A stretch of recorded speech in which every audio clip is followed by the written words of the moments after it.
नमस्कार, मेरे चैनल पर आपका स्वागत है। आइए सुनते हैं रविंद्रनाथ टैगोर की लिखी कहानी पड़ोसिन। मेरी पड़ोसिन बाल विधवा है, मानो वह जाड़ों की ओस, भींगी पतझड़ी हर श्रृंगार हो। सुहागरात की फूलों की सेज के लिए नहीं, वह केवल देव पूजा के लिए समर्पित थी। मैं उसकी पूजा मन ही मन किया करता था। उसके प्रति मेरा मनोभाव कैसा था, उसे मैं पूजा के अतिरिक्त किसी अन्य सुबोध शब्दों में प्रकट नहीं करना चाहता। दूसरों के सामने कभी नहीं, अपने प्रति भी नहीं। नवीन माधव मेरा बहुत ही घनिष्ठ एवं प्रिय मित्र है। उसे भी इस बारे में कुछ नहीं मालूम। इस प्रकार मैंने अपने अंतरतम में जिस आवेश को छुपाकर साफ सुथरा बना रखा था, उसके लिए भीतर ही भीतर गर्व का अनुभव भी करता था। परंतु पहाड़ी नदी की तरह मन का वेग अपने जन्म शिखर से बंधा नहीं रहना चाहता। किसी भी रास्ते को अपनाकर वह बाहर निकलने की कोशिश करता है। इसमें अगर वह सफल नहीं हो पाता तो भीतर ही भीतर कसक उत्पन्न करता है। इसीलिए मैं यह सोच रहा था कि कविता में मैं अपने भाव प्रकट करूंगा, लेकिन कुंठा की मारी लेखनी ने किसी तरह भी आगे बढ़ना ना चाहा। बड़े आश्चर्य का विषय तो यह है कि ठीक इसी समय हमारे मित्र नवीन माधव को अचानक बड़े ही प्रबल वेग से कविता लिखने का शौक बढ़ने लगा, मानो अचानक भूचाल आ गया हो। उस बेचारे पर ऐसी दैवी विपत्ति पहले कभी ना आई थी। इस कारण वह इस नई नवेली हलचल के लिए बिल्कुल तैयार न था। उसके पास छंद तुक आदि की पूंजी नहीं थी, फिर भी उसका दिल छोटा न हुआ। यह देखकर मैं दंग रह गया। कविता मानो बुढ़ापे की नई दुल्हन की तरह उस पर हावी हो गई। नवीन माधव को छंद तुक आदि की सहायता और संशोधन के लिए मेरी शरण लेनी पड़ी। कविता के विषय में नए नहीं थे, लेकिन पुराने भी नहीं थे, यानी उन्हें बिल्कुल नवीन भी कहा जा सकता है और काफ़ी पुरातन भी। प्रेम की कविताएं थी, प्रियतमा के उद्देश्य में। मैंने उसे एक धक्का लगाते हुए पूछा, आखिर है कौन, बताओ भी। नवीन ने हंसकर कहा, अब भी उनका पता नहीं लग पाया है। नए लेखक को सहयोग देने में मुझे बड़ा संतोष मिला। नवीन की काल्पनिक प्रियतमा के प्रति मैंने अपने रुके आवेग का प्रयोग किया। बिना बच्चे की मुर्गी जिस तरह बत्तख का अंडा पा जाने पर भी उसे छाती के नीचे रखकर सेने लगती है, मैं अभागा भी उसी तरह नवीन माधव के भावों को अपने हृदय का सारा ताप देकर सेने लगा। अनाड़ी की रचनाओं का मैं ऐसे जोश खरोश से संशोधन करने लगा कि वे करीब करीब 15 आने मेरी ही रचनाएं बन गई। नवीन आश्चर्य से कहता, ठीक यही बात तो मैं कहना चाहता था, पर यह कह नहीं पाता। लेकिन तुम में यह सब भाव कहाँ से आ जाती है? मैं भी कवि की तरह जवाब देता, कल्पना से। इसका कारण यह है कि सत्य नीरव होता है और कल्पना वाचाल। सत्य घटनाएं भाव स्रोत को पत्थर के नीचे दबाए रखती है, कल्पना की उसका मार्ग मुक्त करती है। नवीन गंभीर चेहरा लिए कुछ देर सोचता, फिर कहता, देख रहा हूँ बात कुछ ऐसी ही है। ठीक कहते हो। थोड़ी देर सोचने के बाद फिर कहा, ठीक ही कहते हो, सही बात है। पहले ही बता चुका हूँ कि मेरे प्रेम में एक प्रकार का कातर संकोच है, इसलिए मैं अपनी बात कुछ भी लिख नहीं सका। नवीन को पर्दे की तरह बीच में रखने के बाद ही मेरी लेखनी अपना मुंह खोल सकी। रचनाएं मानो रस से पूर्ण हो ताप से फटने लगी। नवीन बोला, यह तो तुम्हारी ही रचना है, इसे तुम्हारे ही नाम से प्रकाशित करें। मैंने कहा, भाई तुमने भी खूब कहा, मूल रचना तो तुम्हारी ही है, मैंने तो उसमें सिर्फ थोड़ा सा रद्दो बदल कर दिया है। धीरे धीरे नवीन भी ऐसा ही समझने लगा। ज्योतिर्विद जिस प्रकार नक्षत्र के उदय की प्रतीक्षा में आकाश की ओर निहारा करता है, मैं भी उसी तरह कभी कभी अपने बगल के मकान की खिड़की की ओर देखा करता था। इस बात को अस्वीकार नहीं कर सकता। कभी कभी भक्त का वह बेचैनी से देखना सार्थक भी हो जाता। उस कर्म योग में डूबी ब्रह्मचारिणी की सौम्य मुख श्री से शांत शीतल ज्योति झिलमिलाकर क्षण भर में मेरे मन की सारी बेचैनी दूर कर देती थी। किंतु उस दिन सहसा मैंने यह क्या देखा, मेरे चंद्रलोक में क्या अब भी ज्वालामुखी जाग रहा है? वहाँ की सुनसान समाधि में डूबी पहाड़ी गुफा सा सारा अग्निदाह क्या अभी पूरी तरह बुझा नहीं है?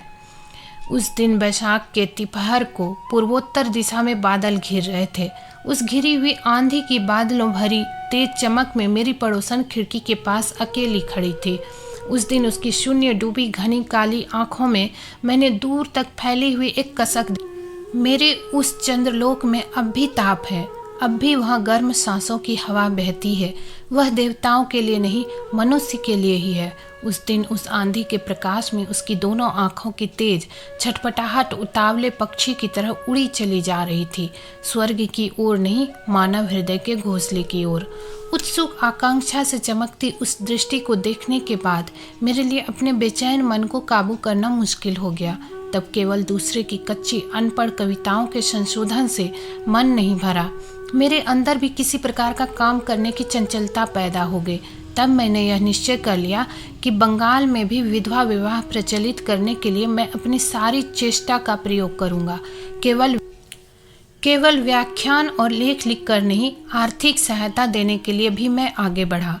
नवीन मेरे साथ बहस करने लगा। उसने कहा, चीर वैधव्य में एक पवित्र शांति है। एकादशी की धुंधली चांदनी से प्रकाशित समाधि भूमि की तरह उसमें एक महान सौंदर्य है। क्या वह विवाह की संभावना मात्र से नष्ट नहीं हो जाएगा? ऐसे कवित्व की बातें सुनते ही मुझे गुस्सा आ जाता है। अकाल में खोने के अभाव में जो व्यक्ति घुल घुल कर मर रहा हो, उसके पास हट्टा कट्टा कोई व्यक्ति आकर यदि भोजन की भौतिकता के प्रति घृणा प्रकट करते हुए फूल की सुगंध और पक्षियों के गीत से मरते हुए का पेट भरना चाहे तो वह कैसा लगता है?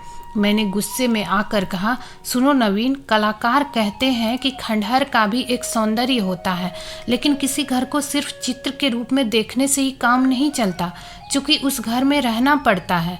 कलाकार कुछ भी कहता रहे, उस घर की मरम्मत जरूरी है। वैधव्य के बारे में दूर बैठकर तुम चाहे कितनी कविताएं लिखना चाहो, किंतु यह तुम्हें याद रखना चाहिए कि उसमें आकांक्षाओं से भरा एक मानव हृदय अपनी विचित्र वेदना के साथ वास करता है।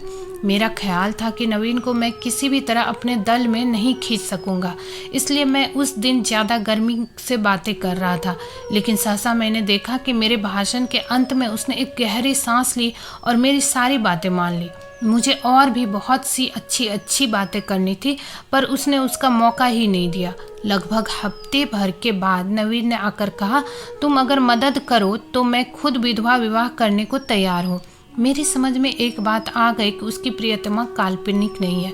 कुछ अरसे से वह एक विधवा नारी को दूर से प्यार करता रहा है, पर किसी से उसने यह प्रकट नहीं किया।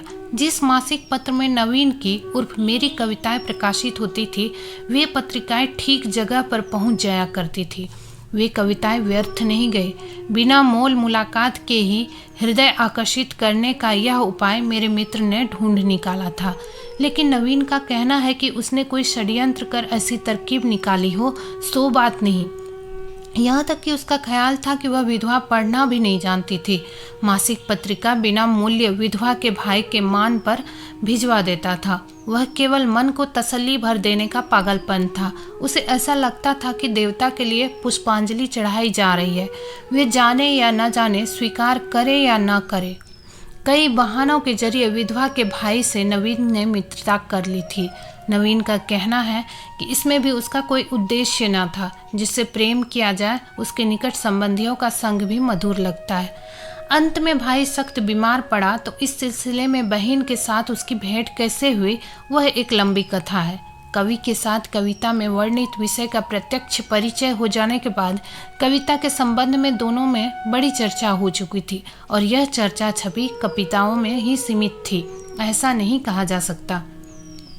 हाल में मुझसे बहस में हारकर नवीन ने उस विधवा से मिलकर विवाह का प्रस्ताव किया। पहले पहल उसे किसी प्रकार स्वीकृति न मिले। तब नवीन ने मेरी सारी युक्तियों का प्रयोग कर और उनके साथ अपनी आंखों के 2-4 बूंद आंसू मिलाकर उसे संपूर्ण रूप से हरा दिया। अब सब कुछ तय है, केवल विधवा के अभिभावक यानी उसके फूफा कुछ रुपया चाहते हैं। मैंने कहा, अभी लो।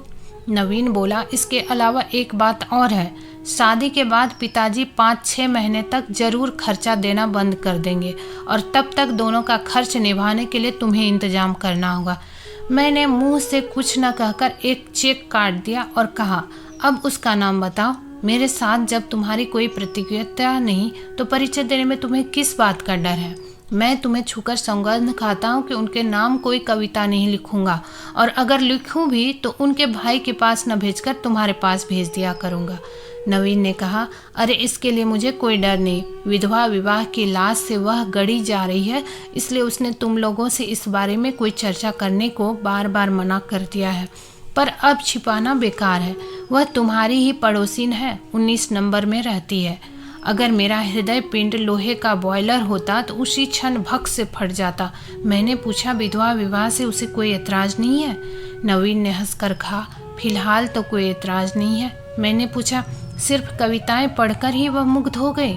नवीन ने कहा, क्यों, मेरी कविताएं कुछ बुरी तो थी नहीं। मैंने मन ही मन कहा, धिक्कार है। धिक्कार किसे, उन्हें या मुझे या विधाता को, लेकिन धिक्कार है। दोस्तों, उम्मीद है आपको ये कहानी पसंद आई होगी। ऐसी ही कहानियाँ सुनने के लिए हमारे चैनल को सब्सक्राइब करें। मिलते हैं अगली वीडियो में, तब तक के लिए आज्ञा दें। धन्यवाद।